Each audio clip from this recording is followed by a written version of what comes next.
Ken Harrington's first thought as she opened her eyes was that she'd never seen this room before. Everything felt unfamiliar, the high ceilings, the gleaming marble floors, and the soft hum of the air conditioner set to an uncomfortably chilly temperature. Even more bewildering was the realization that a warm, solid body was pressed against her back, an arm draped casually over her waist. Instinct jolted through her, and she froze, her heart pounding so loudly it nearly drowned out her ability to think. Slowly, she shifted her head on the pillow and caught sight of a face only a few inches away. The man's features were sharply defined, his dark lashes trembling as though he might be on the verge of waking. His hair, deep brown and tousled, fell over his forehead in a messy fringe. What struck Ken most, though, was the look of concern carved into his brow even in sleep, as if something troubled him, even while he dreamed. Pulling away from him with as much care as possible, Ken tried to piece together some explanation of how she had ended up here. Her pulse raced, and a dull headache pressed against her temples, making it nearly impossible to summon any coherent memory from the night before. She remembered going to a lavish charity event, something about an art exhibition, she was almost sure of it. But no matter how hard she tried to focus, all she saw in her mind's eye were faint flashes of bright lights, hushed laughter, and then, darkness. A quiet groan snapped her attention back to the stranger beside her. He blinked awake, his gaze hazy at first. Then, with a sudden spark of awareness, he pushed himself up, scanning the luxurious surroundings in confusion. His eyes landed on Ken, and for an instant, the two simply stared at one another, silent questions hanging in the air like heavy fog. He began, his voice hoarse. I'm sorry, do we know each other? It was such a disarming question, and Ken felt a tremor of panic. Did they? She wasn't entirely sure herself. Her memory was a jumbled mess of half-recalled images and intangible feelings, none of which explained why she'd woken up in this man's arms. She scrambled to the edge of the bed, clinging to the linen duvet. No, I don't think so, she managed. I can't remember anything after that event last night. Or at least I think it was last night. Maybe it was longer ago. The man ran a hand through his hair, his sharp features etched with concern. I'm Redwood Bishop, he said at last, voice subdued. I don't know why we're here together, but, he trailed off, glancing around at the ornate furniture and abstract paintings. This place doesn't look like a normal hotel suite, does it? Ken risked a glance out the tall windows, noticing heavy drapes blocking most of the daylight. She saw no recognizable city skyline, only a sliver of bright sky behind the dense material. Something about it made her feel trapped, as if the entire suite was designed to hide them from the outside world. A spike of unease rose in her chest. She clung to Redwood's name as one solid detail in the sea of confusion. I'm Ken. Ken Harrington, she offered softly, though the name felt almost foreign on her tongue. Her head ached as she tried again to recall more about the last night she could remember. I'm an artist, well, a graphic designer, really. I was at a fundraising gala to present some concept sketches. Then it all goes blank. Do you remember anything? His brow knitted as he squeezed his eyes shut for a moment, as though that might force a clearer memory. A gala, yes, he murmured. I was there to discuss an investment with someone important. Something about bidding on a restoration project. And then, he exhaled a shaky breath. It's just darkness after that. No recollection of getting here, or why we both wake up like this. A tense pause followed, charged with unspoken fears.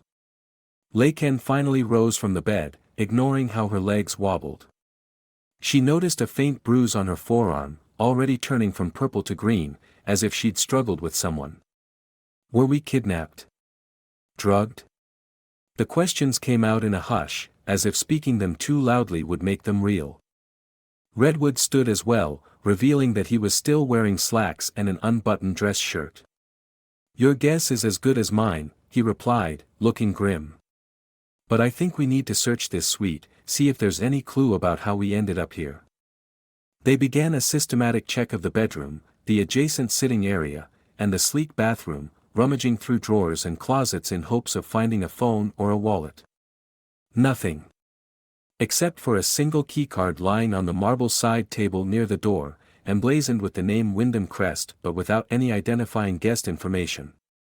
It was as if someone had left it there intentionally, a carefully placed breadcrumb. Lei Ken picked it up, a chill running down her spine. Do you think this belongs to either of us? She turned it over in her hands, noticing smudges on the plastic. No date, no room number, nothing. Or is it a message? Redwood glanced over her shoulder, his expression darkening. It's got to be something. But I'm more concerned about what we don't see, like our phones or any sign of how to get out. For all we know, the door to this suite might be locked from the outside. Anxious, they moved toward the main door leading to the hallway. Redwood tried the handle, only to find it wouldn't budge. No matter how hard he turned the knob, the door held fast, as if jammed or electronically sealed. This isn't a normal hotel lock, he murmured, examining the small metal panel beside the handle. It's more like a security system. Lei Ken's pulse thrummed. So we really are trapped, she said in a shaky whisper, dread gnawing at her stomach. Why would anyone do this? What could they possibly want from us? Before Redwood could answer, a faint buzzing sound came from somewhere in the living area, a short, pulsing noise that made every hair on Lei Ken's arm stand on end. She and Redwood exchanged a look brimming with alarm and curiosity. Then they crept back through the bedroom, following the noise to a built-in speaker near a desk. From the speaker, a distorted voice crackled to life. You're both awake. Good. Stay where you are. I'll be in touch soon. Lei Ken felt her knees threaten to buckle. Whoever spoke sounded calm, almost businesslike. Redwood's jaw clenched, and she could tell it took every ounce of his self-control not to lash out at the unseen observer. After a brief moment, the crackling silence resumed, leaving only the hollow thud of her own heartbeat in her ears. She sank into the nearest chair, trying to steady her breathing. Her mind whirled with questions that refused to line up logically. Redwood paced the floor, anger and confusion evident in every step. Yet beneath her fear, Lei Ken sensed an unlikely glimmer of comfort in the fact that she wasn't alone in this. Whatever nightmare they had stumbled into, it was something they'd face together, two strangers bound by a shared, terrifying puzzle. For the moment, there was nothing to do but wait and wonder. Were they simply hostages? Pawns in some twisted negotiation? And most haunting of all, would they ever remember the events that led them here? As the first hour crawled by with agonizing slowness, Lei Ken couldn't help but suspect that their mysterious captor's eventual reappearance would bring answers far more disturbing than any questions she could conjure. She cast a glance at Redwood, who stopped pacing to meet her gaze. In his eyes, she saw a flicker of determination, as though he intended to protect her no matter the cost. Despite the terror gripping her, Lei Ken felt a twinge of reluctant solace. They might not know how they got here, but perhaps, together, they would find a way out. Lei Ken sat in the chair for what felt like an eternity, her thoughts racing as the silence pressed in around her. Redwood stood by the desk, scowling at the speaker that had just crackled its ominous announcement. The voice had vanished as quickly as it arrived, leaving them with nothing but the unnerving knowledge that someone was monitoring their every move. A wave of apprehension washed over her, and she forced herself to stand, refusing to let fear pin her in place. This was a situation where they needed clear heads and a plan, no matter how improbable an escape might seem. She joined Redwood at the desk, running her hand lightly over the polished wood. It felt impeccably clean, too clean, as though scrubbed of any identifying traces. They both peered into drawers and compartments, but found them all empty. The only notable item remained that single keycard, still lying where Lei Ken had placed it. Despite her unease, she picked it up again, studying its bland, nondescript surface. She had a nagging sense that it was some sort of clue, though it wasn't immediately obvious how or why. Perhaps the voice wanted them to try it somewhere, or it was a test of their resourcefulness. Redwood moved on to inspect the suite's walls, tapping lightly along the paneling and pressing his ear against suspicious seams. After a while, he paused, turning to Lei Ken with frustration evident in his eyes. "It's like a fortress in here," he murmured. "No hidden latches or loose floorboards. Nothing to pry open. I'd guess we're on an upper floor, but without a balcony or a fire escape, it's impossible to know how high up we are." He knocked on a nearby painting's frame, an abstract swirl of blues and golds that offered no secret compartments. "I've been in some high-tech buildings before, but this is something else." They decided to return to the door leading out into the corridor, hoping that further fiddling with the lock might yield results. The small metal panel beside the knob looked nearly flush with the wall, a sleek rectangle that suggested an advanced security system. Redwood gently pried at the edges with a letter opener he'd found in a nightstand, but it refused to budge more than a fraction of an inch. Lei Ken hovered behind him, her breath catching whenever she heard the slightest sound in the hallway. The hush beyond the door was almost worse than the voice from the speaker. At least the voice confirmed there was someone out there, however mysterious.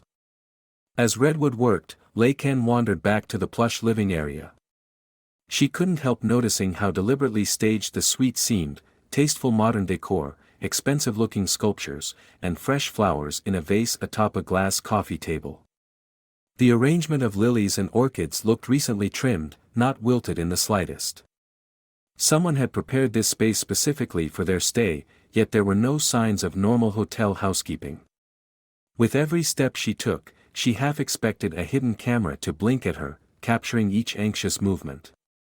If the occupant of that speaker truly had them under surveillance, he or she must be watching now, anticipating their next move. A jolt of alarm shot through her when she heard something metallic snap. Hurrying back to Redwood, she found him cursing under his breath, the tip of the letter opener broken off in the panel seam. "That didn't go as planned," he said tersely, tossing the useless piece of metal aside. "But at least we confirmed this lock system isn't cheap. Whoever set this up spent serious money on security hardware. Could be a corporate kidnapping, or some twisted extortion scheme." He shot her a quick glance, aware that he was voicing fears she might not be ready to confront. Lei Ken folded her arms around herself, as though warding off a chill. "I keep trying to remember more details about last night," she admitted.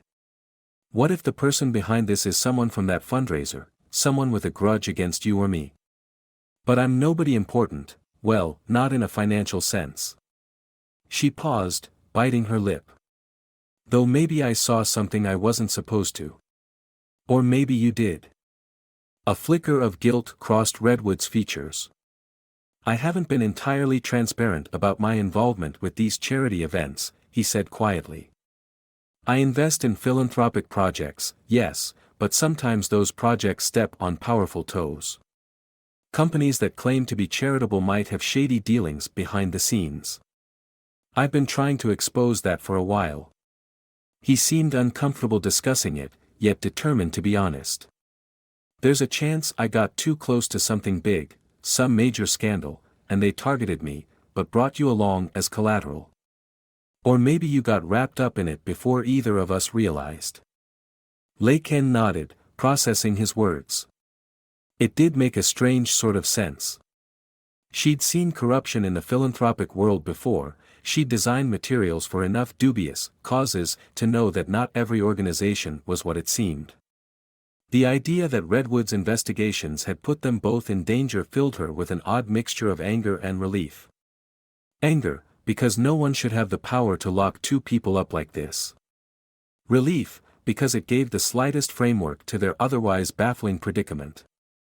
Her thoughts were interrupted by a sharp click from the speaker on the desk.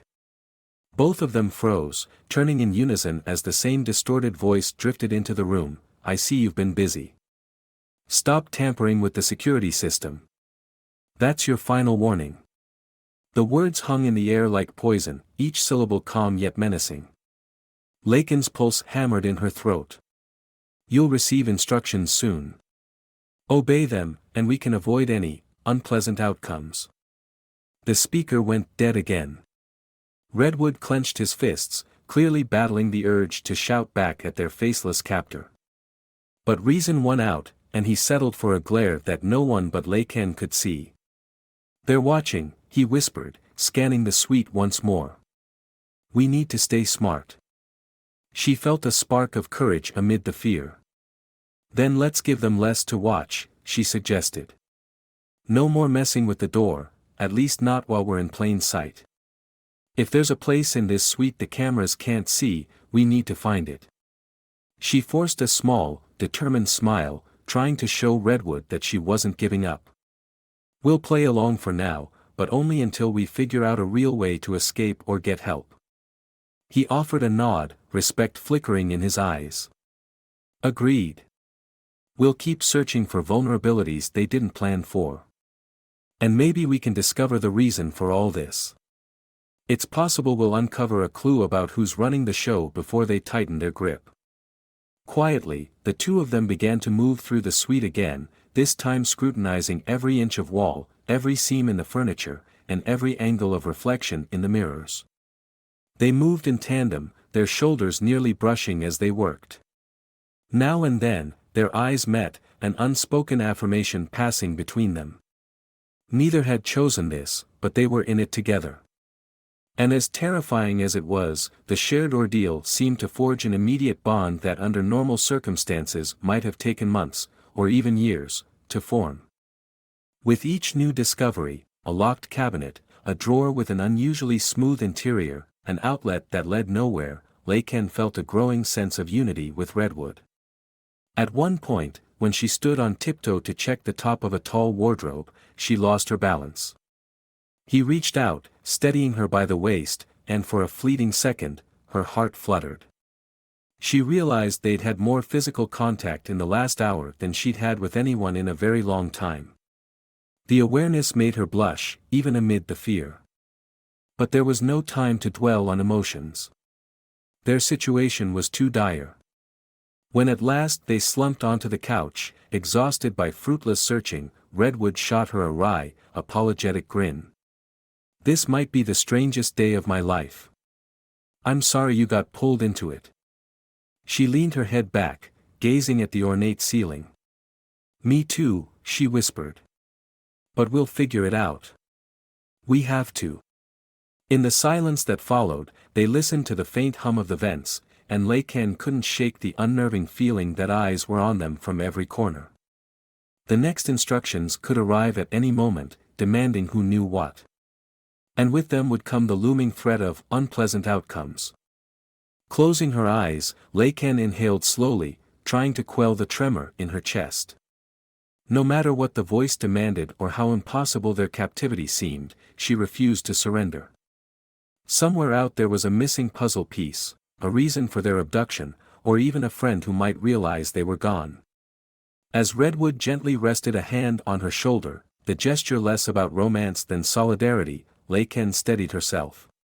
Perhaps she knew hardly anything about him, or about the forces that conspired to trap them, but one thing was certain: if they had any chance of survival, they would have to trust each other completely. Night fell almost imperceptibly, casting long shadows across the suite's marble floors. Lakin found herself glancing at the large windows again, trying in vain to see through the thick drapes to the world outside. What time was it, really? Was it even the same day they'd awakened here? Fatigue weighed on her limbs, but apprehension kept her too alert to rest. Redwood sat nearby, elbows propped on his knees, eyes flicking toward the speaker on the desk every few minutes as if expecting it to crackle back to life. The silence stretched until it felt oppressive, an invisible weight pressing down on them. And then, at last, a shrill beep cut through the air. Both of them tensed, immediately turning to face the speaker. A moment later, the same distorted voice spoke in its flat, businesslike manner. "You've proven stubborn," the voice said. "Perhaps that was to be expected. But your opportunity to cooperate isn't over, there is still a path forward. A second keycard will arrive shortly. I suggest you use it wisely. If you fail to follow instructions, the consequences will be far more severe. Lakin's heart hammered. She could sense Redwood stiffen beside her, a grin set to his jaw. The mention of a second keycard piqued her curiosity and dread in equal measure. Before either of them could ask any questions, the voice clicked off with a faint burst of static. Lakin exhaled slowly, her mind spinning with potential interpretations of the cryptic message. She and Redwood exchanged a quick glance. "Do we just wait?" she asked under her breath. He ran a hand through his hair. "Seems we have no choice," he muttered. "They said it would arrive. They must have some way of entering this suite, or at least delivering things without our noticing. Unless they plan to slip it under the door."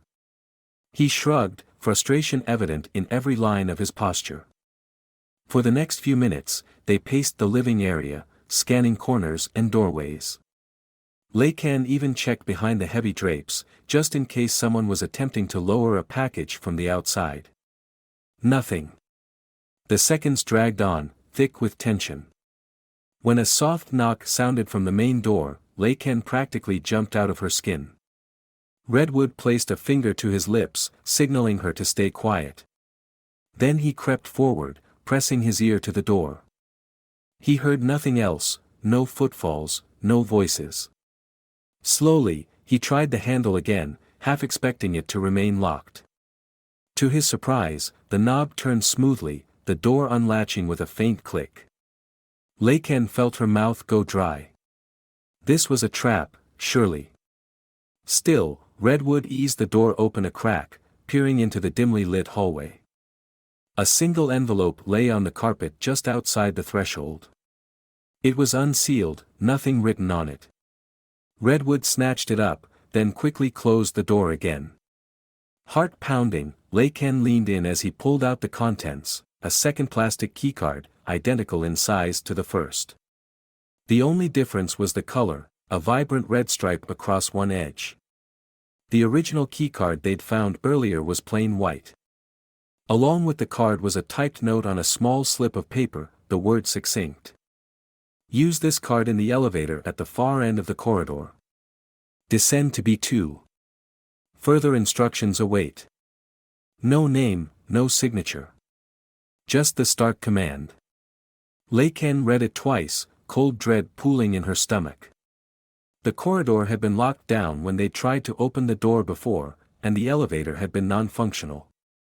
Now their captor was deliberately leading them somewhere deeper into the building, some sublevel identified only as B2. She looked up at Redwood. "This feels like we're walking into a bigger cage." He exhaled, turning the card over in his hand. "Probably. But if we ignore their instructions, what then?" The unspoken possibility of severe consequences lingered in the air. "We should be careful, but I don't see another way to get answers or even a chance at escaping." Despite the flutter of terror in her chest, Lakin nodded. "Then let's go. But we need to stay alert for anything they might try." They didn't have much to gather, no possessions, no weapons, just the uneasy resolve that they had to keep moving forward. Redwood pocketed both keycards, figuring that the original might still come in handy. Then, bracing themselves, they stepped back into the hallway. The overhead lights were subdued, casting everything in a hazy glow. Lakin found herself hyper-aware of every subtle sound, the hush of the ventilation system, the soft hum of distant machinery. It felt surreal to be walking freely through the corridor after so many fruitless hours trapped inside the suite. Sure enough, at the end of the hallway, a sleek elevator waited. Its digital panel remained unlit, but Redwood swiped the new red-striped card across a small scanner set into the wall. Immediately, the doors slid open with a subdued chime. Lakin's stomach tightened at the sight of the polished interior. There were no floors labeled. Just a numeric keypad and a digital screen that said "Enter code." Redwood glanced at the note again, then pressed the button marked B2. The elevator rumbled to life, plunging downward. Lakin stood rigid, her heart feeling as though it might climb into her throat. The air in the small space seemed thin, claustrophobic. Redwood stood close, and though they tried to keep calm, the tension crackled between them. They exchanged a look of mutual trepidation, both bracing for the doors to open onto who knew what. When the elevator stopped, the doors slid aside to reveal a short, brightly lit corridor. The walls were painted an austere white, and the floor was a pale tile that reflected the artificial glow from overhead fluorescents. No welcoming committee, no immediate sign of guards. Laken swallowed hard, half expecting some armed thug to appear. Instead, the corridor opened into a wide, glass-partitioned area, like a lab or a medical bay. A row of computers sat on a counter, screens flickering with data charts that meant nothing to either of them. Cautiously, they stepped forward. The place smelled faintly of antiseptic, like a hospital that hadn't been used in a while. A single door at the far end bore a glowing sign marked "Authorized Personnel Only." Laken felt Redwood's hand brush hers, an unspoken check that she was all right. She found it strangely comforting, though fear still coursed through her veins. Without warning, an intercom buzzed overhead. That same chillingly calm voice spoke again, resonating through hidden speakers. "You're adapting better than expected," it said. "Cooperation has its rewards, as you will see. Approach the glass partition on your left, and you'll understand what's at stake." Laken's eyes darted left, toward a large pane of reinforced glass. Through it, they saw a series of transparent chambers, almost like holding cells. She drew a sharp breath. One chamber contained a metal tray with syringes and vials. Another was empty except for what looked like an old-fashioned metal gurney. The final one remained cloaked in shadow, but it was large enough to hold a person. Terror wormed its way into Laken's gut. What kind of nightmare facility was this? Her pulse roared in her ears as the voice continued. "Prove your loyalty," it instructed, "or learn the true meaning of unpleasant." A low hum echoed through the lab as if machines were powering up somewhere beyond sight. Redwood's jaw tightened, and Laken saw a flash of raw anger in his expression. But neither of them spoke. What could they say to a disembodied voice controlling every inch of this place? They stood there, side by side, hearts pounding in unison. Whatever twisted game was being played, it had just escalated, and both realized with sinking dread that to escape, they might be forced to face horrors they never imagined. Laken's pulse pounded as she and Redwood stood at the reinforced glass partition, staring at the strange chambers beyond. The antiseptic smell lingered, prickling her senses with every shallow breath she took. Never in her life had she seen a place so sterile yet so ominous, an eerie cross between a small research lab and a prison. A row of monitors blinked from a nearby console, their digital readouts jumping in frantic pulses that neither she nor Redwood could decipher.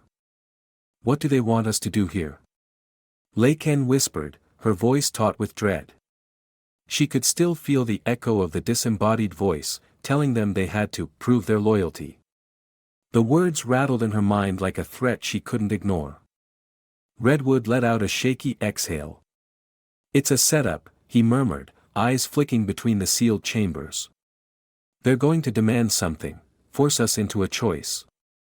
Maybe they want to see how far we'll go under pressure." He swallowed hard, lips pressed into a grim line.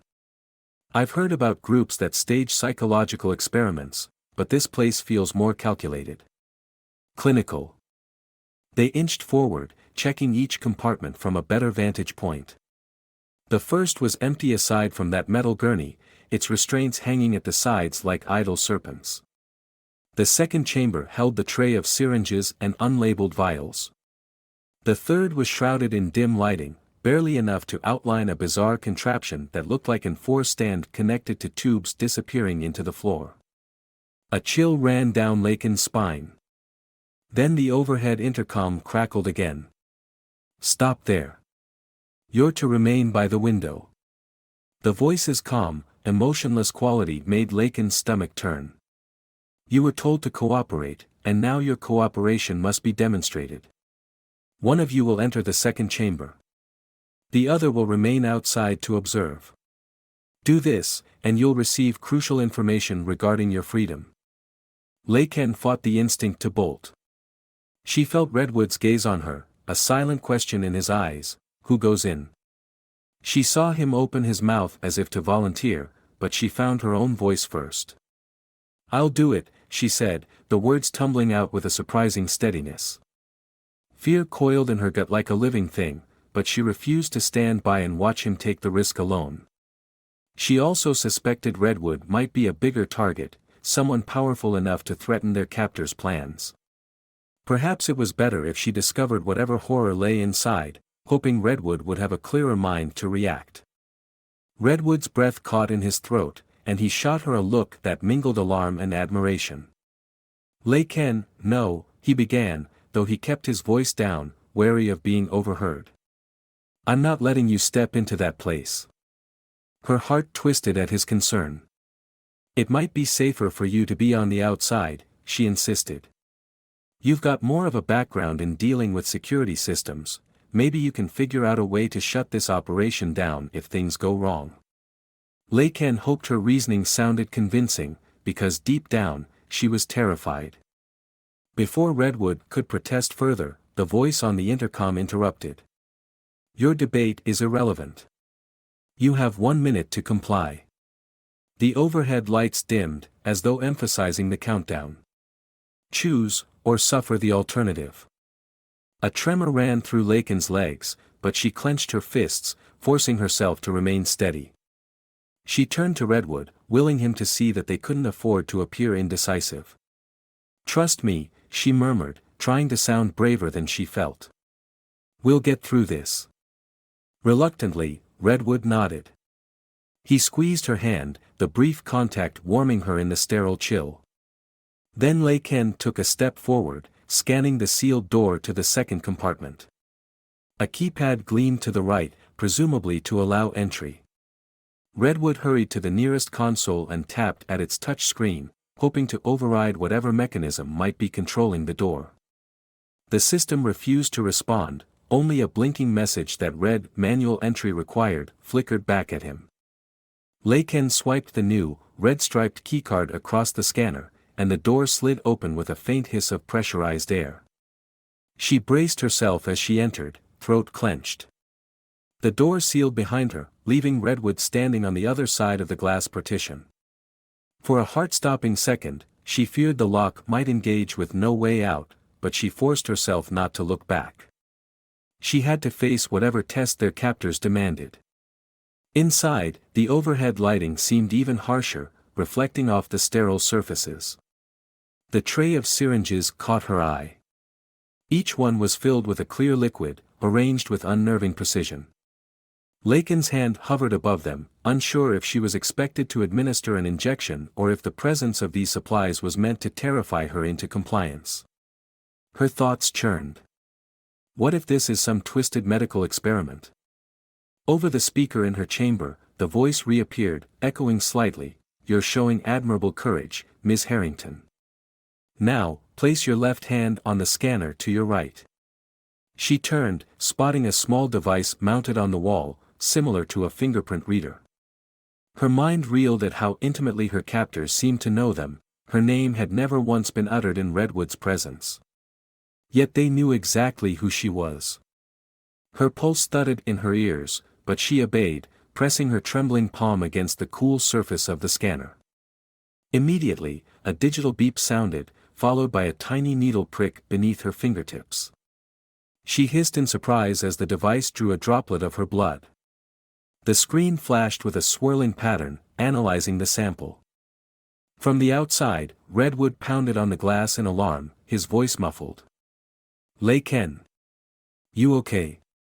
She could barely hear him, but she raised her free hand in a small gesture of acknowledgement, her gaze never leaving the scanner. Then the intercom crackled again. "Excellent," the voice said, devoid of emotion. "We've confirmed your identity.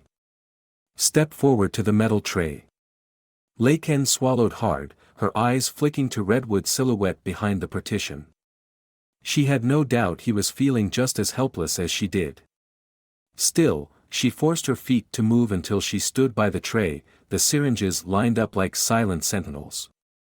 "Pick up syringe number 3, came the calm command.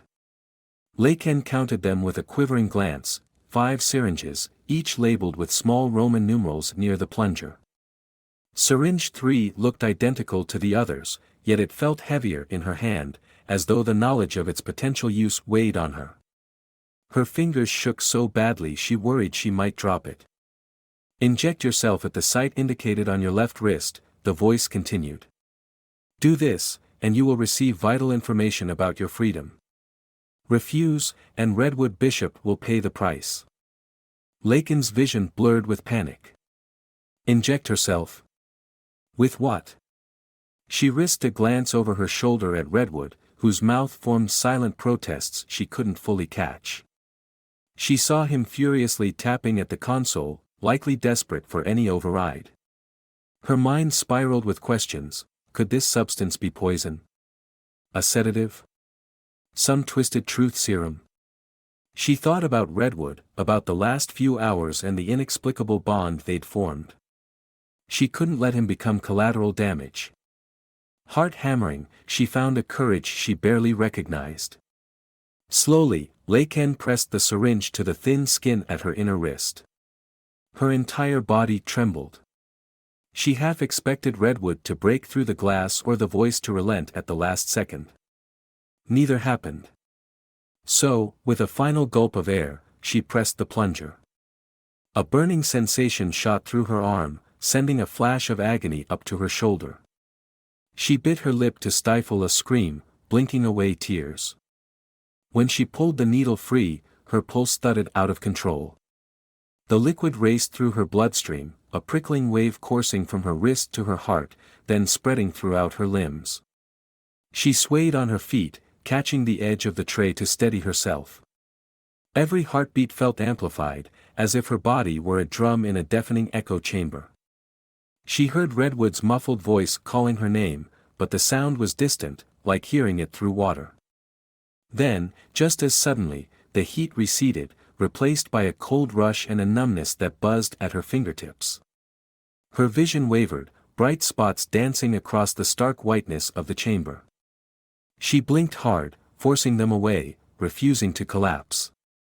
The voice returned, somehow more imposing in its dispassion. "Well done," it intoned. "That injection will not kill you. In fact, if you manage to survive the next phase, you may find it enlightening. Your cooperation has earned you a clue. Look to the monitors in the far corner. The rest depends on how well you and your companion can interpret the data you'll find there." Laken forced her legs to move, each step feeling like slogging through wet cement. At the monitors, an array of numbers and charts blinked into view. One window displayed an encrypted blueprint of some building floor plan. Another seemed to show a series of names next to coded references. She tried to focus, but her vision still pulsed at the edges, and the lines of text blurred. Through the glass, Redwood pressed his hand to the partition, eyes wide with fear for her. She pressed her palm to match his, drawing a shaky breath. The monitors beeped, capturing her attention again, and as she squinted at the blueprint, she realized it might be a schematic of the very facility they were trapped in, multiple sublevels, hidden passages, unlabeled rooms. This is it, she thought, hope straining against her terror. This could be a way out. Though every muscle ached, Laken committed the lines and corridors to memory as best she could. Whatever drug coursed through her veins left her mind hazy, but she fought for focus, ignoring the trembling in her limbs. If I faint, I lose. If we stay ignorant, we lose. She repeated the words like a mantra, swallowing back the fear. Finally, the monitors powered down without warning. The voice murmured one last statement, "You have what you need. Return to the corridor, Ms. Harrington, before the serum's effects worsen. Failure to do so will result in your companion suffering immediate repercussions." Laken's breath caught. She spun to the exit, heart thrashing with urgency. Redwood mouthed something she couldn't read through the glass, but she raised a hand, signaling she was alive. Then the door slid open with a mechanical hiss, letting her stagger out into Redwood's arms. He steadied her, his face etched with alarm, and she realized just how close she'd come to collapsing. "Lei Ken," he murmured, voice trembling with relief. "God, you're burning up." He pressed a palm to her forehead, then wrapped an arm around her waist as she sagged against him. She clung to his shoulder, blinking hard to keep the room in focus. The monitors, they showed a map. "This place is huge. Some sublevels, different wings. We need to find a room labeled D12. Or D21, I'm not sure, I couldn't see straight. Redwood, I think that's our exit route." She forced the words out before the drug's haze could smother her. He nodded, eyes blazing with determination. "We'll figure it out, I promise. And I'm not letting them do anything like that to you again." His fingers tightened around her shoulder, and she felt a warm sense of gratitude flare through her, cutting through the nausea. Behind them, a distant door slid open, and armed guards, faceless in black uniforms, stepped into the corridor, aiming their weapons. Redwood guided Lei Ken away, shielded her with his body, but there was nowhere to run. The voice crackled overhead, "You've completed this phase. For now, you'll return to your suite. Our arrangement continues." Lei Ken's heart sank. So they were going back to the gilded cage, but with some crucial knowledge, potentially enough to mount a real escape. If the encrypted blueprint was accurate, they had a small edge. She steeled herself, determined not to lose consciousness or show weakness in front of their captors. The drug still pulsed through her system, but her will refused to break. The guards marched them into the elevator, rifles half raised, no room for protest. Redwood held Lei Ken protectively, anger simmering in his eyes. As the elevator rose, Lei Ken fought to keep hold of the fleeting details she'd seen on the monitors, lines converging on certain points, a code that might identify locked passages, everything her fuzzy mind had been able to process. They might only have one chance to escape, and she couldn't let the drug steal that from her memory. When the doors finally slid open, they were on the same floor as before. The guard nearest them gestured sharply, and Redwood guided Lei Ken down the corridor back into their original suite. The door sealed behind them with a hiss, leaving them alone once more in the unnaturally quiet space. Lei Ken allowed herself to collapse onto the couch, drawing ragged breaths as Redwood crouched beside her, his hand steady against her arm. "You did it," he said, voice hushed with both awe and concern. "We'll figure out the map together, get out of this place for good." He paused, at a loss for words, then settled on sincerity. "I'm grateful. And so sorry you had to go through that." Lei Ken gripped his hand, her skin still clammy from adrenaline. She gazed up into his eyes, mustering a small, determined smile. "We're in this together," she whispered, "and we're not done yet." In that moment, she could almost taste freedom on the edges of her frayed consciousness. But beneath that tentative hope lay the gnawing knowledge that their captor's twisted game was far from over. The single piece of good news was that they finally had a sliver of control, a secret blueprint, etched into Lei Ken's foggy memory. If they played their cards right, it might be the key to unlocking every door standing between them and the outside world. For several long minutes, Lei Ken lay curled on the suite sofa, her head spinning in a haze while Redwood knelt beside her, gripping her hand in silent reassurance. The drug's aftereffects left her mind fuzzy and disjointed, making it hard to form coherent sentences. She shut her eyes, concentrating on her breathing, summoning memories of the map she had glimpsed on the lab's monitors. D12 or D21, sub-level corridors, she had to retrieve as many of those details as possible, or their one shot at escape might vanish. Eventually, her heartbeat slowed, and Lei Ken pried her eyes open. Redwood was still there, watching with quiet worry etched across his face. He offered her a glass of water from the small kitchenette, one of the few amenities they discovered in the suite. She sipped gratefully, the cool liquid helping to clear away some of the residual fog. "How do you feel?" he asked, voice hushed. Lei Ken managed a wan smile.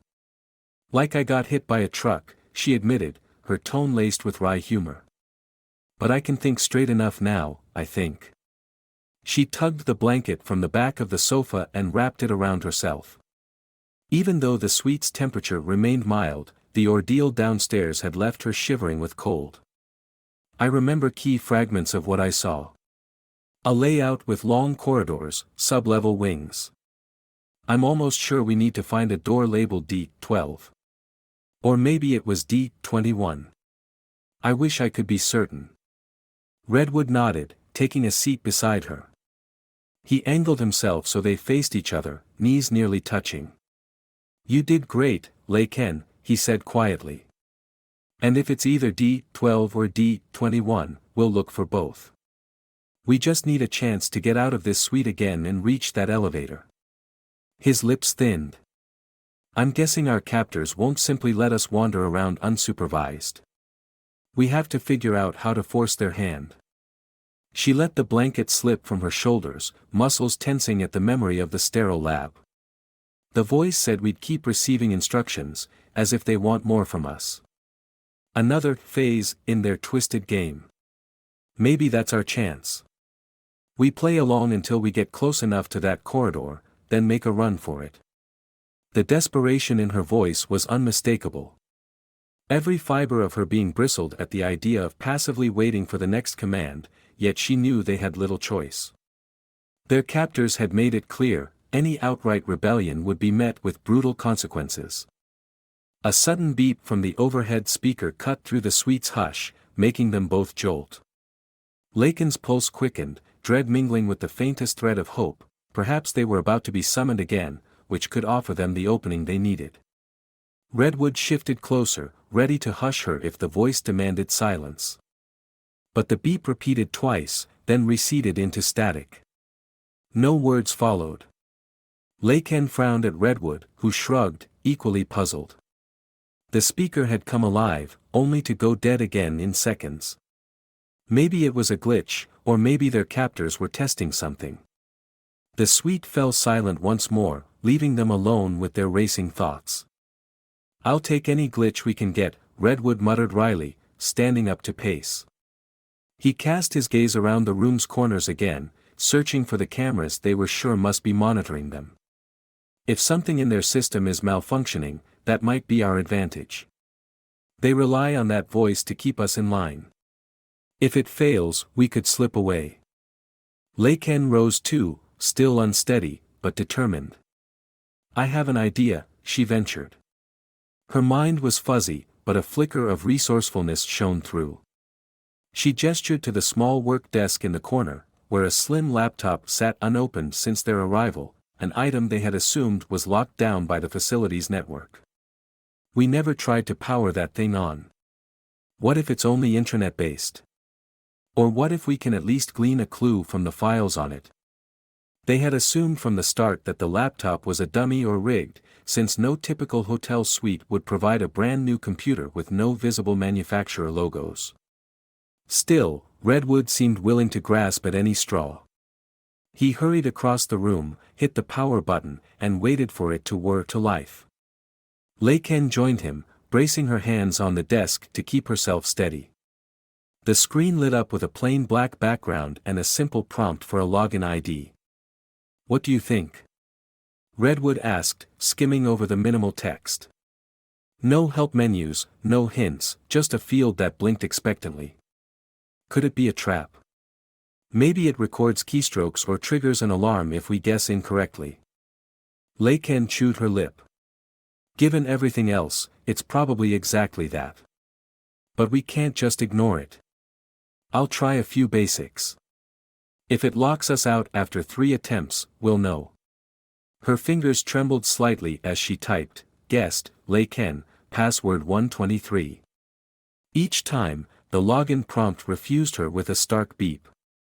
On the 4th attempt, Redwood gently pulled her hands away from the keyboard, no use risking an alert.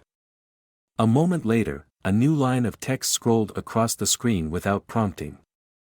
Unauthorized access. System lock engaged. Lei Ken swallowed hard. That's that, I guess. Unless we want to try something more sophisticated, but I'm no hacker. She suppressed a disappointed sigh. The faint glimmer of possibility fizzled, leaving them once again with no direct means to contact the outside world or glean further information. Redwood exhaled, shutting the laptop. We can't risk tripping any serious alarms right now. The next time they haul us out, we'll keep our eyes open for a chance to find that corridor you saw on the map. She gave a small nod, massaging her temple where a dull ache still throbbed. Agreed. And if the beep from the speaker was a glitch, maybe that means the system has a weakness. She let her gaze wander over the polished marble floors and the elegantly upholstered chairs, all undercut by the knowledge that this was no real hotel. Everything here was curated to trap them. Trying to break the suffocating tension, Redwood ventured a soft comment. "You're handling this better than most people would," he said, voice kind. "I can't imagine how terrifying that injection must have been. Yet here you are, still looking for the next clue." Lakin's cheeks warmed. "I can't exactly curl up and give up," she said, forcing a small smile. "Not while there's a chance to get us both out alive." She paused, swallowing the lump in her throat. "Believe me, I'm a mess inside. But letting fear control me won't help. Not after seeing how ruthless they are." A shared moment of understanding passed between them. In the stale air of captivity, Laken found Redwood's presence oddly grounding. She still knew so little about him, only that he'd been investigating something shady at a charity event, that he was no stranger to risk. Yet in a bizarre twist of fate, she trusted him more than she might have trusted a friend of several years. The intensity of their predicament seemed to forge a bond stronger than rational caution. "Why do you think they targeted us specifically?" she asked, hesitant. "I mean, sure, you might have exposed them somehow, but me? I'm just an illustrator who was hired for the gala's promotional designs. Maybe I stumbled onto some critical detail I didn't even realize was dangerous." She tried to recall every snippet of conversation or file she'd glimpsed while working on the event. None of it leaped out as obvious contraband. Redwood pursed his lips. "They might have pegged you as a potential witness," he reasoned. "Or they found out you were sympathetic to my side of the investigation. Either way, it's enough that they want to keep you under lock and key." His gaze flicked to the ceiling, a cloud of frustration shadowing his features. "I'm sorry you got dragged into this." Before Laken could assure him none of this was his fault, the overhead speaker crackled alive again, startling them both. This time, the voice was faint, as though barely pushing through static.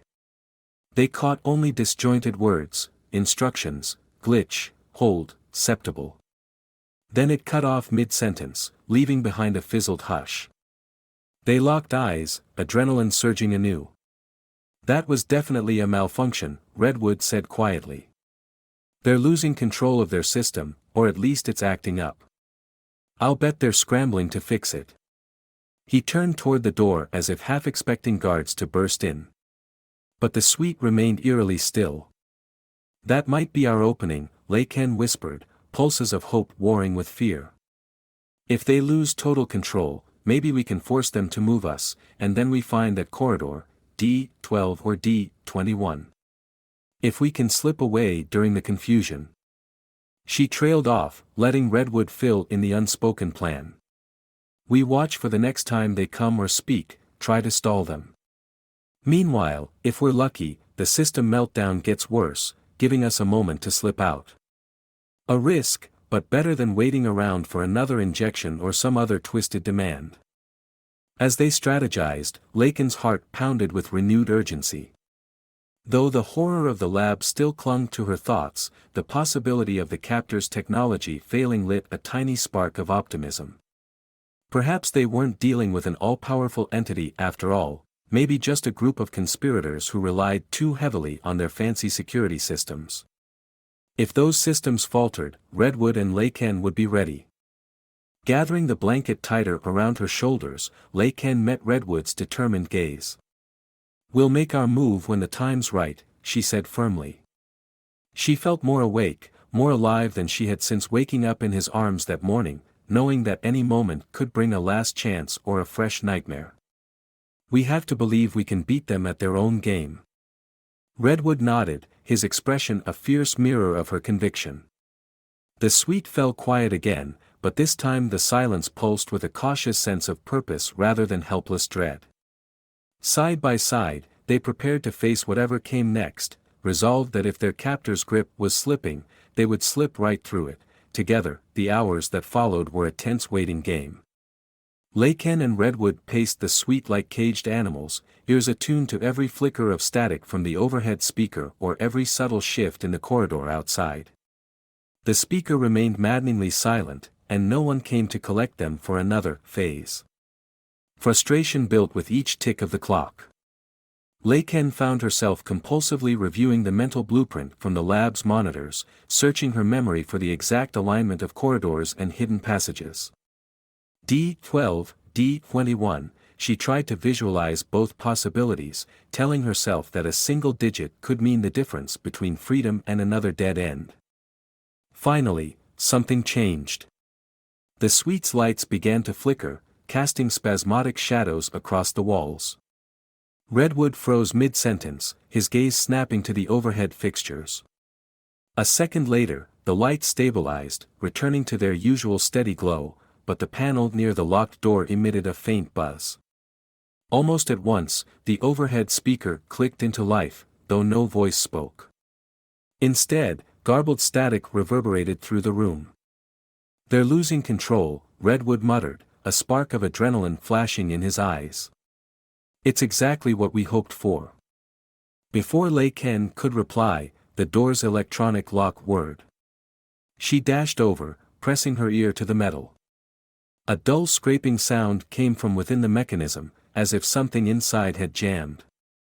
Redwood gently nudged her aside, placing his palm against the panel.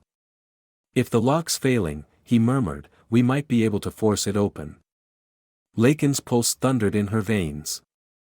"Let me check the hallway," she whispered, remembering that the door had unlocked once before without warning. Maybe they'd be allowed out again, or maybe it was another trap. Regardless, if the system was malfunctioning, it might be their best chance to push through to that elevator. She held her breath as Redwood tried the handle. At first it refused to budge, but after a moment of insistent pressure, something gave way with a hollow clunk. A rush of triumph surged through Laken's chest. The door drifted open an inch, revealing a dimly lit corridor. She and Redwood traded a quick glance brimming with anticipation. No armed guards waited on the other side, no overhead cameras were to track them. They stepped into the hallway, hearts pounding so loudly it felt as if they might be heard from miles away. With each footstep, Laken expected an alarm to blare or a voice to bark orders from hidden speakers. Instead, they were met with utter silence. The overhead lights flickered again, prompting Redwood to snatch her hand, urging her onward. They passed a series of closed doors identical to the one they had just left, each presumably containing other guests or perhaps storage.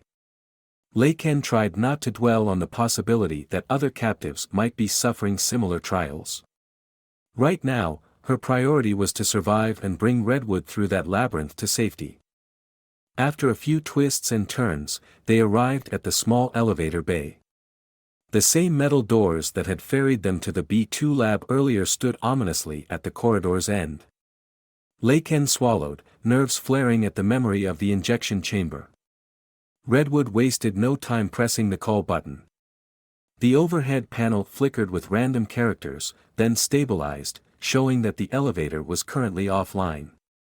"Great," Redwood muttered, scanning the control panel. No response. "We might need to find the stairs if there are any." He glanced around as though expecting to see a door marked "Emergency Exit." But the corridor walls offered only a smooth expanse of pale paint and a few discreet vents. Laken clenched her fists at her sides, forcing back a surge of frustration. "We saw mention of sub-level stairwells in the blueprint," she said, straining to recall details through the haze of the drug's aftereffects. "They were near the southwestern edge of the building, if I remember correctly.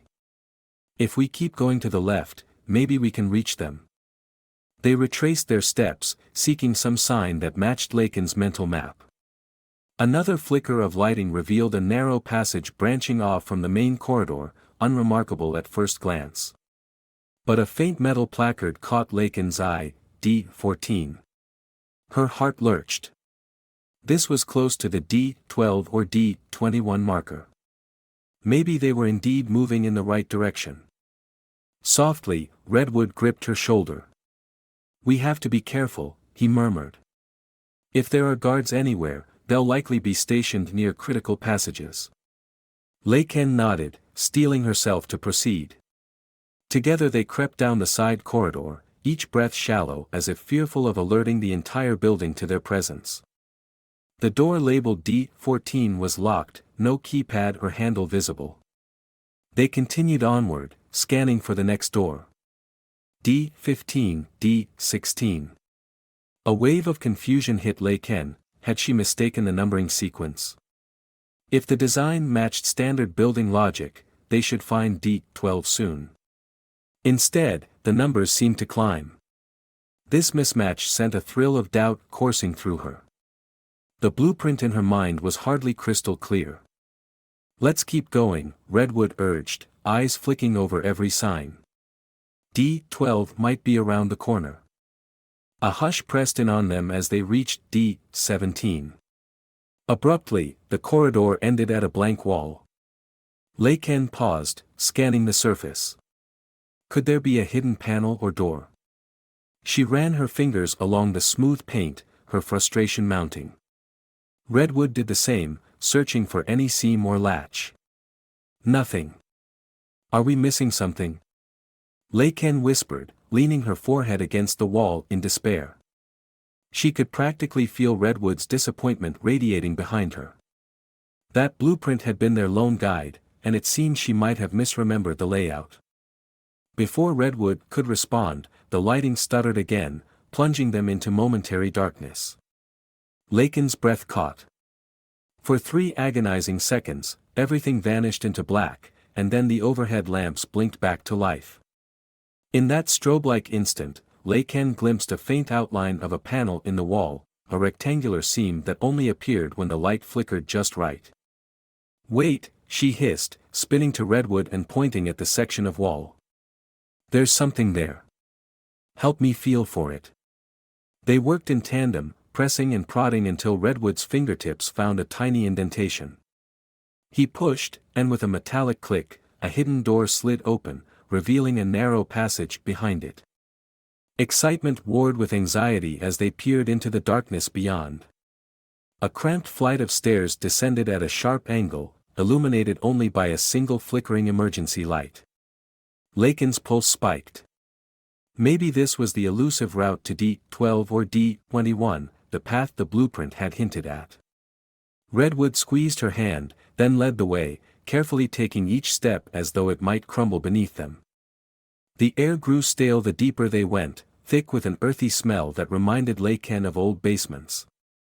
Her legs trembled, partly from exertion, partly from nerves. Every so often, Redwood paused to listen, but no guards or overhead announcements halted their progress. The corridor at the bottom of the stairs extended in 2 directions, each passage unmarked. The sense of disorientation intensified, but Lakin forced herself to choose the left path, certain that was what the blueprint had indicated. They moved forward in near silence, footsteps echoing. At last, they arrived at a single door labeled with black stenciled letters, D12. Relief and caution flared simultaneously in Lakin's chest. She and Redwood exchanged a glance of mutual resolve. This had to be it, the place that might hold an exit or some crucial piece of the puzzle. Lakin tested the handle, her hand shaking slightly. The knob turned without resistance, swinging inward. Through the doorway, they found a small control room, the walls lined with monitors and switch panels, all dark except for a blinking console in the corner. Thick wires snaked across the floor, leading to heavy-duty equipment stacked against the far wall. Stepping inside, Redwood brushed past the silent screens, scanning them for any sign of life. It's like a central hub, he murmured. A backup control station, maybe. If we can boot it up, we might override some of the facility's security or at least see a map of the entire place. Lei Ken nodded, heart pounding. This was the break they needed, if the console still worked. She hurried to the corner, crouching beside the largest panel. A single flickering button beckoned her to press it, which she did, holding her breath. A low hum filled the room, and the monitors began to glow in sequence, as if waking from a dormant state. One by one, the screens came alive, showing cameras pointed at hallways, labs, and even what looked like a loading bay with a garage door. Lei Ken searched for the feed that showed their suite or the corridor they had just traversed. Her eyes widened when she caught a glimpse of armed figures prowling near the elevator bay, scanning each door. Had they realized something was amiss? Here, Redwood said, pointing to a different monitor. It displayed a schematic reminiscent of the blueprint Lei Ken had seen. Each sublevel was labeled, along with squares representing what must be heavily secured areas. If we can find an exit route on this thing. But before he could finish, an alarm klaxon suddenly wailed, lights flashing red along the control room's ceiling. A surge of panic jolted Lei Ken's pulse. On the camera feeds, she saw the armed guards spinning in alarm, hurrying in their direction. The voice from the overhead speaker returned, crackling with fury, though it was so distorted by the failing system that Lei Ken could only catch fragments. Breach, unauthorized, locate them. Time to go, Redwood said, voice tight with urgency. Lei Ken nodded, but a new feed caught her attention, an overhead shot of a side tunnel, leading to a door labeled Vehicle Exit. Could that be their path to freedom? She memorized the route in a heartbeat, ignoring the hammering of her heart. Redwood toggled a few controls, hoping to slow the guards or shut down the alarms, but the system spat out errors. Whatever meltdown was happening was beyond a simple fix. Forget it. Lei Ken urged, grabbing Redwood's arm. We have to move.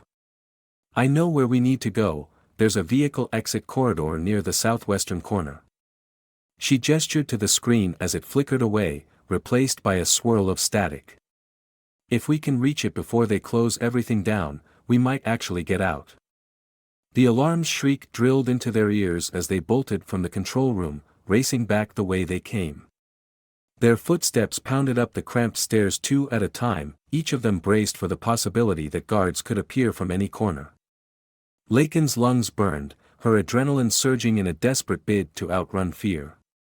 Redwood clutched her hand, guiding her around a sharp turn. Then she heard a shout from behind, a harsh, guttural cry that meant they'd been spotted. Gunfire cracked through the corridor, bullets ricocheting off concrete walls. Lei Ken's pulse roared in her head. Redwood yanked her into a small alcove, pressing her against the wall as debris showered around them. The overhead light sparked, plunging the hallway into half-darkness. Shadows danced across Redwood's face, fierce determination etched into every angle. They're blocking the route we came from, he hissed, scanning for an alternative. Lei Ken's mind churned, remembering the camera feed's vantage. There might be a second corridor branching off to the right. If they circled around, maybe they could outflank the guards. Nodding her agreement, she took Redwood's hand again. Together, they sprinted down the unlit passage, ignoring the throbbing in their legs and the ache in their lungs. Every footstep was a gamble, each intersection a choice that could lead to freedom or a dead end. Alarms howled in relentless arcs of sound, reverberating in Lei Ken's bones. She forced herself to remain focused, repeating, southwestern corner, vehicle exit, southwestern corner. At last, they spotted a faint glow from an overhead lamp that flickered at the end of the corridor. The sign on the door read, Service Tunnel, in chipped letters. Lei Ken nearly sobbed with relief. If the camera feed was correct, this tunnel connected to the vehicle exit. Redwood wrenched the door handle open, wincing at the shrieking metal hinges. Beyond it lay a dark, industrial passage, wide enough for a small truck, lined with piping and overhead ductwork. Then footsteps pounded behind them, accompanied by frantic shouts. Lei Ken didn't look back to see the armed men. She and Redwood rushed into the tunnel, slamming the door behind them. A metal latch sat overhead, which Redwood jammed into place, hoping to buy them precious seconds. They tore down the dimly lit corridor, the smell of oil and exhaust mingling in the stale air. Rounding a final bend, they found a massive roller door, halfway lowered. A battered control box hung from the wall, sparks dancing near its wires. Whatever meltdown was hitting the facility seemed to have short-circuited the door's mechanism. Lei Ken scrambled to the controls, fingers fumbling as Redwood stood guard, fists clenched. "Come on," she muttered, flipping switches. The roller door shuddered, groaning as it lifted another foot. More bullets ricocheted down the tunnel, the guards having forced their way in. Redwood yanked Lei Ken aside just as a shot pinged off the metal framework. "Go, go," he shouted. The door was open just enough to crawl under. Lei Ken dropped to her stomach, sliding beneath the gap onto a cold concrete surface. Redwood followed, his jacket snagging on the door's edge, but he wrenched free with a grunt. A final bullet whizzed past, striking the outer frame with a deafening clang. They tumbled into fresh night air, the sky overhead bruised with storm clouds and a scattering of stars. The roller door ground to a halt, leaving just a narrow view of the menacing corridor behind it. Shouts rang out from the other side, but no one appeared to be following them into the open. Maybe the meltdown had locked down the external gates. Lei Ken lay on her back, gasping for breath, the cold air burning her lungs. Redwood crawled over, gripping her arm. "You okay?" he panted, eyes filled with concern. She nodded, tears of relief pricking at her eyes. They were outside. Free. The harsh reality remained that they had no money, no phones, no immediate plan, but they had escaped. For now, that was enough. A distant siren wailed, possibly the facility's external alarm, or maybe a police siren from the city beyond. Redwood pulled Lei Ken to her feet, both of them stumbling into a half-run across a deserted lot. With the adrenaline still surging, they scanned the perimeter, hunting for any sign of a road or potential help. A battered chain-link fence rose on one side of the lot, topped with barbed wire. But near the far corner, a rusted gate hung ajar. Lei Ken felt Redwood's hand slip into hers, and they dashed forward together, the only possible direction they could go. Their hearts pounded with a mixture of terror and exultation. Although the night shrouded them in darkness, every star above felt like a beacon of hope. With each stride, they left the horrors of captivity further behind, even if unanswered questions still churned in their minds: who orchestrated the abductions, what lay behind the twisted experiments, and whether more danger awaited them just beyond the fence. Yet for now, they breathed the open air as they emerged onto a deserted back road, streetlights flickering in the distance. Lei Ken clutched Redwood's hand, the memory of cold syringes and locked doors drifting further away. Their captivity had forged an unbreakable bond in just a matter of days, and though their journey wasn't over, they had one irrefutable truth: together, they had defied impossible odds and won their first taste of freedom. A cold breeze rustled across the deserted back road, making Lei Ken shiver as she and Redwood pressed onward. Dim streetlights cast wavering halos of light, revealing nothing but cracked asphalt, unkempt weeds, and abandoned warehouses looming in the distance. As they walked, every shape and shadow felt like it might harbor pursuers. Though they had escaped the facility, the tension in the air refused to dissipate. It clung to them like the lingering echo of alarms they could still practically hear blaring in their ears. Exhaustion threatened to overtake Lei Ken, but she forced her legs to keep moving. Her entire body ached from the running, the near-miss gunfire, and the stress of captivity. Redwood, too, looked worn. His shirt was torn along one sleeve, and bruises bloomed on his forearms. Still, he stayed alert, scanning the dark horizon. When they finally came upon a chain-link fence that opened onto a wider, potholed road, Lei Ken allowed herself the briefest exhalation of relief. They reached a rusted sign leaning precariously against a broken post. In the dim light, Lei Ken could just make out chipped letters, Hillstream Industrial Park. Below that, an arrow pointed in two directions, one labeled Main Highway, the other, Service Entrance. She and Redwood exchanged a glance, hearts pounding. Which way could lead them to real help? Redwood squeezed her hand gently. My guess is the highway might be busier, more likely to have passing cars. But it could also be where our captors try to recapture us. If they're patrolling for two fugitives, the main roads are probably under watch. Laken's gaze flicked to the dark emptiness of the service entrance. That route might lead into an even more isolated industrial zone. But if we can slip through a warehouse district, we might avoid detection longer. We need a phone, or at least shelter until morning. They stood at the crossroads in tense silence until Redwood opted for the service entrance. He reasoned that the main highway would be too risky. Lei Ken agreed with a reluctant nod, stepping onto the cracked pavement leading deeper into the industrial sprawl. They walked in uneasy quiet, footsteps echoing. Overhead, clouds shifted to obscure the faint starlight, plunging them into deeper gloom. Before long, they spotted the jagged silhouettes of old factory buildings, some with busted windows and collapsed fences. A crooked sign reading Riverhaven Textiles, closed, told them at least one structure had been abandoned for years. Lei Ken felt Redwood tense beside her. An abandoned factory offered more ways to hide, but also more places for criminals to lurk. She tried to ignore the flash of memory, dark corridors and locked doors in that facility from which they'd just escaped. Rounding a corner, they stumbled across a large warehouse whose overhead garage door was half open, revealing scattered wooden pallets and sheets of plastic inside. Redwood motioned for Lei Ken to keep quiet as they crept up, peeking into the gloomy interior. No voices, no signs of movement. The musty scent of dust and old chemicals permeated the space. I'll check inside, Redwood whispered, stepping carefully over the threshold. Lei Ken followed, trying not to disturb the scraps of debris underfoot. Her heart pounded with each step, the tension of potential discovery mounting. If anyone was in here, be they guard, vagrant, or opportunistic thief, she doubted they would take kindly to intruders. Yet the place seemed completely deserted. They moved deeper, weaving past a rusted forklift and rows of toppled shelving units.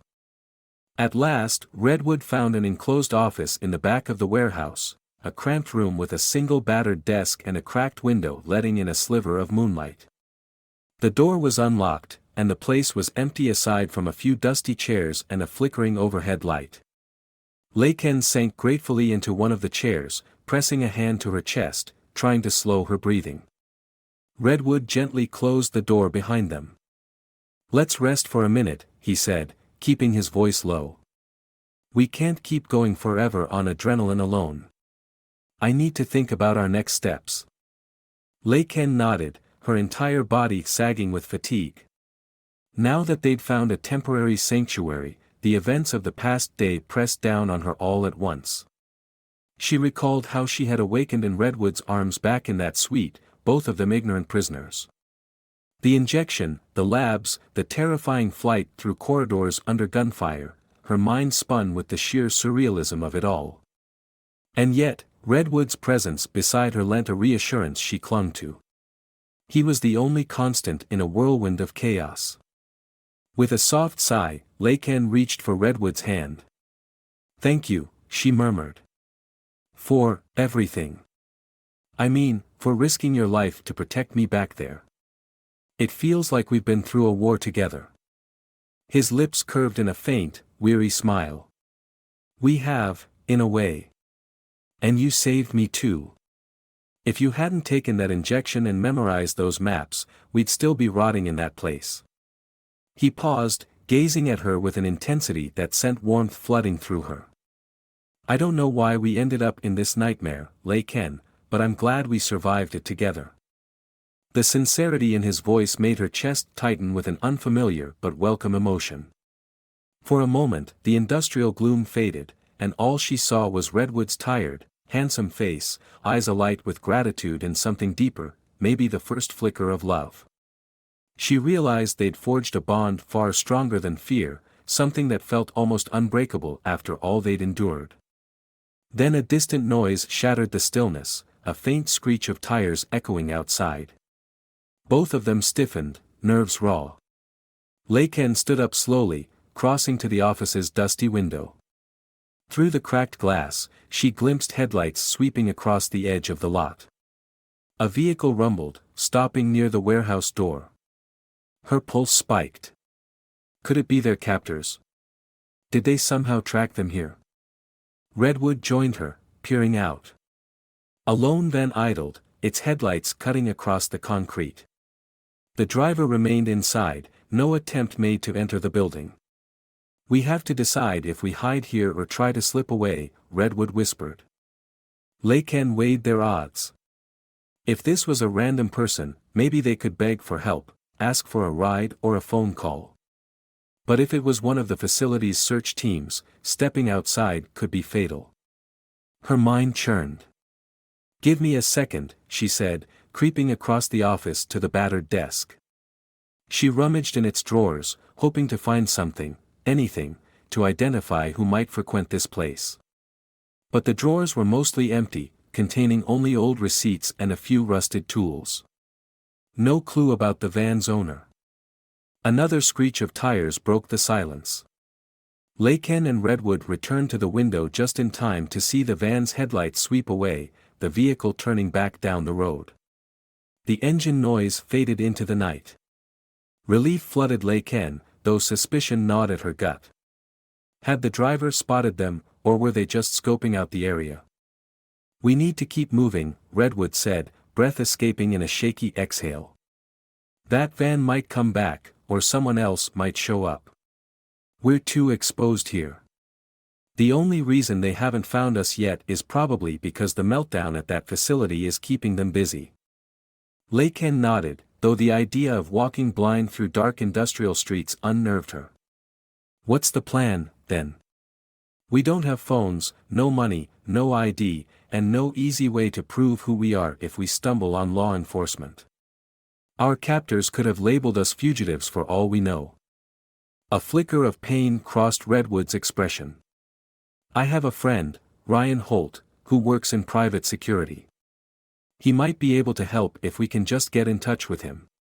The problem is, he's based 2 hours outside the city, and we have no way to contact him." He rubbed the back of his neck, frustration leaking into his tone. "Before all this, I intended to expose the shady dealings at the gala, but I never anticipated being kidnapped.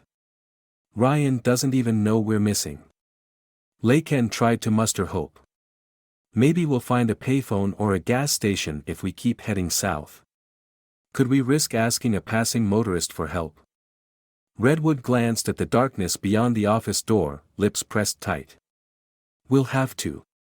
There's no real alternative. If we stay here, we're vulnerable. If we keep moving, at least we have a chance to get far enough from that place for help.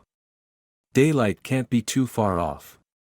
Gathering what little courage they had left, they left the office. The warehouse's interior yawned wide and empty, rows of defunct machinery standing like silent sentinels. Their footsteps echoed with each step toward the broken garage door. Layken's heart hammered, half expecting the van to come roaring back or a guard to appear in the dim corners. Once outside, the air tasted of rust and looming rain. A battered sign pointed further down the service road. Following it, they walked in anxious silence, spurred on by the flickering hope of finding a main route or even a diner open for the pre-dawn crowd. Overhead, thunder rumbled in the distance, a reminder that nature, too, might soon unleash havoc. They pressed on for nearly half an hour, passing other closed factories and defunct loading docks. At last, the distant glow of streetlights resolved into a bigger intersection. Layken's spirits rose at the sight of a single gas station sign cutting through the gloom. It appeared open, dim lights shining in the windows. She and Redwood exchanged an excited look, quickening their pace. As they neared, though, a swirl of apprehension rippled in Lakin's chest. What if the station attendants were in league with their captors, or had already been warned to report them? Still, they had little choice. Redwood squeezed her hand again, sharing her unspoken fears. Then he pushed through the glass door, and she followed, stepping into a fluorescent-lit interior that smelled faintly of coffee and stale hot dogs. An older man in a rumpled uniform stood behind the counter, flipping through a gossip magazine. He glanced up, eyes narrowing at their bedraggled appearance. Laken steeled herself. "Excuse me," she said, forcing a calm voice. "Is there any chance we could use your phone? Ours were lost." She paused, summoning the best half-truth she could. "We were robbed." The clerk gave them a suspicious once-over. Their disheveled clothes and haunted expressions likely told a grim story. Still, he pointed to an old payphone mounted by the restrooms. "Good luck," he muttered, returning to his magazine. Redwood and Laken exchanged a grateful, if wary, glance and hurried to the phone. Her hands trembled as she lifted the receiver. Redwood searched his memory for Ryan Holt's private line, scrawling it hastily on a sticky note borrowed from the counter. The ancient phone devoured their last coins, the dial tone crackling ominously. Laken punched in the numbers, heart thudding with each digit. Finally, it rang, and rang, and rang. Just when her spirits were about to crash, a groggy voice answered. "Holt here. Who's calling at this hour?"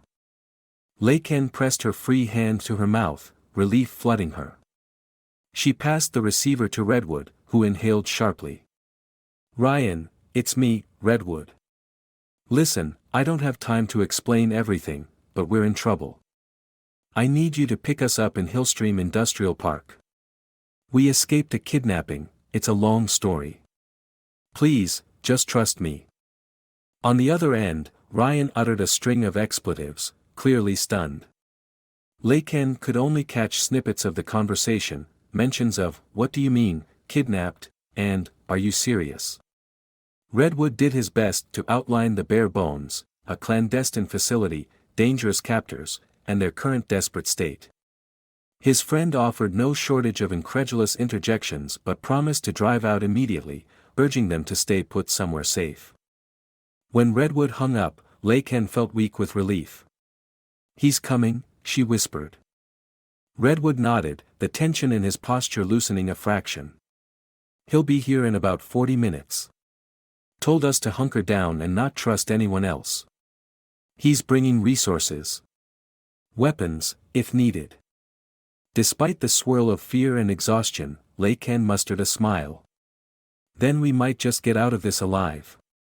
Careful not to draw the clerk's attention, they slipped outside the gas station, deciding to wait behind the building. Laken's mind whirled with the possibilities of what might happen once Ryan arrived. Would they contact the police? Return to the facility with reinforcements? Were the kidnappers even now scouring the city? Yet for the first time in hours, or perhaps days, she felt a shred of genuine optimism. As they found a quiet spot behind a dumpster, Redwood settled beside Laken on the curb. The throaty rumble of distant thunder indicated a looming storm. Raindrops began to patter softly, bringing with them the scent of wet pavement. Laken tilted her head back, letting a few drops cool her heated cheeks. She turned to Redwood, her voice quiet amid the hush of the rain. "We're almost free," she said, as though speaking it might make it so. The flicker of streetlight reflected in his eyes, revealing an unguarded earnestness. He gently brushed a damp strand of hair from her forehead, his expression tender. "Yeah," he murmured. "And once we are, I promise we'll figure out who was behind that place, and why they wanted us." A rush of gratitude and something deeper coursed through Laken. The raw intensity of the past days had tied them together in a way she could scarcely comprehend. Her chest tightened, and with a surge of emotion she couldn't contain, she leaned in, letting her lips graze Redwood's in a tentative, trembling kiss. He froze for half a breath, then returned the kiss gently, like someone uncertain but hopeful. For that fleeting moment, the fear and the darkness fell away, leaving only the electric warmth of connection. When they finally parted, Lei Ken exhaled shakily. The rain fell in earnest now, masking them in a veil of silver droplets. Redwood's cheeks were flushed, but he offered a small, disarming smile. "That was unexpected," he said softly, his voice laced with both awe and relief. Lei Ken managed a grin. "Guess I'm feeling braver than usual. Everything else is so uncertain." She trailed off, letting the newly formed bond between them speak for itself.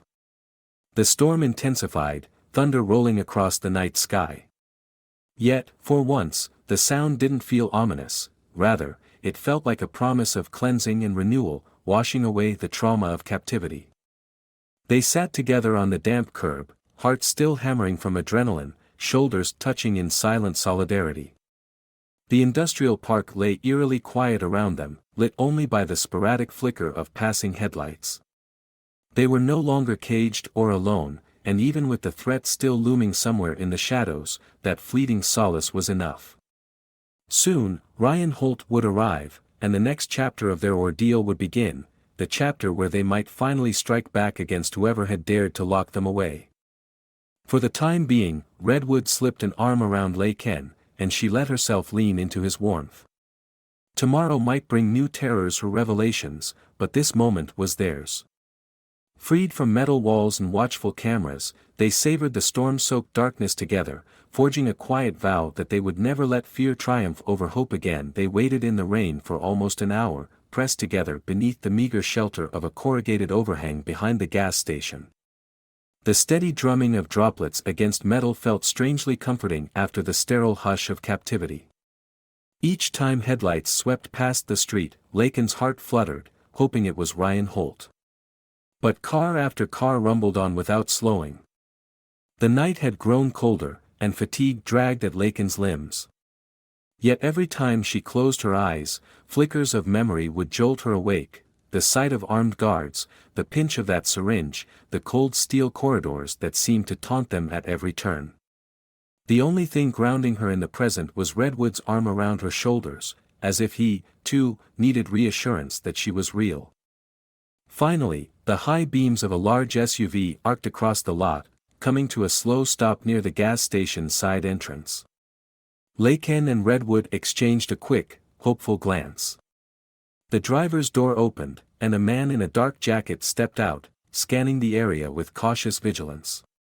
In the flickering glow of the overhead lamps, Redwood recognized him, short-cropped hair, a lean, muscular frame, and an air of coiled readiness.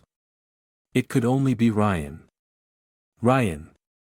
Redwood called in a hushed shout, guiding Lei Ken to her feet. They hurried across the wet pavement.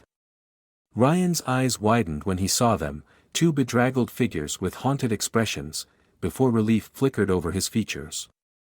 He met Redwood halfway, clasping his friend in a brief, fierce hug, then looked Lei Ken up and down. "So it's true," Ryan muttered, shaking his head in disbelief. "You really were kidnapped?" His voice lingered on the last word, as though even now struggling to accept it. "I brought gear, like you said. Kept a low profile coming in. Let's get you two out of this rain." They piled into the SUV, tension momentarily draining from Lei Ken's shoulders. The interior felt warm and safe, if only by contrast to the drizzle and gloom outside. Ryan started the engine, reversing away from the gas station with careful deliberation. Only then did Redwood launch into a brief account of what had transpired, the bizarre facility, the forced tests, their narrow escape under gunfire. Lei Ken added details where she could, about the hidden corridor, the meltdown of security, the terror that still lingered in her veins. Ryan listened in stunned silence, occasionally shaking his head. "So you've got no idea who owns that place? No idea what they wanted from you, other than to force your cooperation in some twisted experiment?" Redwood's jaw tightened. "Not yet. But we can guess. It might be connected to the corrupt side of that gala's financial backers. I recognized some of the tech in there, top of the line, black market stuff. They might be blackmailing high-profile individuals, or conducting unlicensed research. We need to notify the authorities, but I doubt the local police can handle something this big. We'll need federal involvement. Lei Ken flinched at the thought of returning to that building, even if only in an official capacity. They had cameras everywhere, labs that seemed built for experimentation, she said. They wanted Redwood to sign on to something, an NDA or a contract. And I'm pretty sure they only kept me around to leverage him or keep me silent about something I stumbled onto in my design work. A tremor laced her voice. I have no idea how many other captives could be in those hidden rooms. Ryan's gaze hardened, resolute. Then we bring down the hammer. I know people in Homeland Security who owe me favors. You two will give your statements, and we'll blow the lid off this. He glanced at Redwood. If they're messing with biotech or blackmail, it won't stay in the shadows for long once federal agents are alerted. For the first time in what felt like ages, Lei Ken felt a swell of true relief. They had an ally with resources, a man who seemed unflinching in the face of danger. She sank back against the seat, exhaling shakily. Even Redwood appeared lighter, though he still wore lines of stress on his brow. Together, they clung to the hope that, once the authorities saw the evidence, and hopefully raided that nightmare facility, no one else would have to endure what they did. After nearly half an hour on winding back roads, Ryan steered the SUV onto a better-lit highway, heading toward a safe house he mentioned offhandedly. According to him, it was a small cabin on private land, discreet enough that no prying eyes would easily find them. You can hole up there, he assured them, at least until we have official protection set up. Once I get a secure line, I'll make some calls. He glanced at Redwood in the rearview mirror. Then we'll figure out how to take the next step without risking your lives. Lei Ken and Redwood exchanged glances, hearts thrumming with cautious optimism. The idea of real safety, and a chance to bring their abductors to justice, ignited a quiet determination in both of them. Whatever shadowy organization had orchestrated this kidnapping would soon face scrutiny from the highest levels. And as frightening as that confrontation might be, Lei Ken welcomed it. She refused to let fear overshadow the promise of truth. By the time Ryan pulled off the highway onto a long gravel drive, exhaustion had returned in full force. Night pressed heavily on them, and the storm clouds unleashed a heavier downpour. The SUV's headlights illuminated a modest cabin nestled among swaying trees.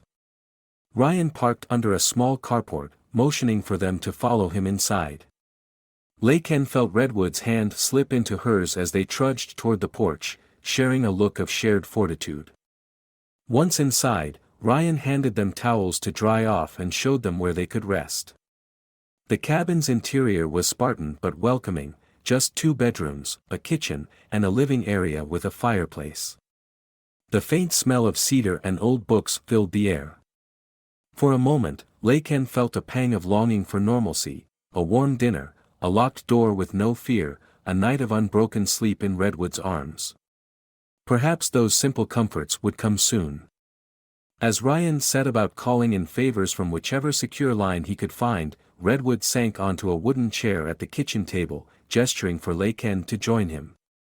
Their eyes met, and the magnitude of it all washed over them like a flood. We made it out hung unspoken in the air, a fragile victory. With a trembling hand, Lei Ken reached across the table, brushing Redwood's knuckles. A small smile passed between them, intimate and understanding. "Thank you for not giving up," she whispered, voice thick with emotion. "On me. On us. I don't think I'd have survived alone." Redwood looked down at their joined hands, then lifted his gaze to hers. "You saved me too," he said, voice soft. "We're in this together, remember?" In the corner, Ryan's phone call sounded tense but productive. Words like classified, emergency, and off-the-books operation drifted through the cabin. The future still brimmed with questions. Would the authorities raid that hidden lab? Would they uncover a network of conspirators behind the gala's facade? And would Redwood's or Laken's lives ever be truly safe again? Yet in that moment, as thunder rattled the windows and rain sheeted down the glass, Laken felt a warmth in her chest that she recognized as hope. They weren't alone. They had each other, and now a powerful ally in Ryan Holt. Whatever terrors they faced, they would confront them side by side, determined to shine light on the darkest secrets they'd survived. She tightened her grip on Redwood's hand, finding in it the promise of a new beginning, even as the storm raged outside.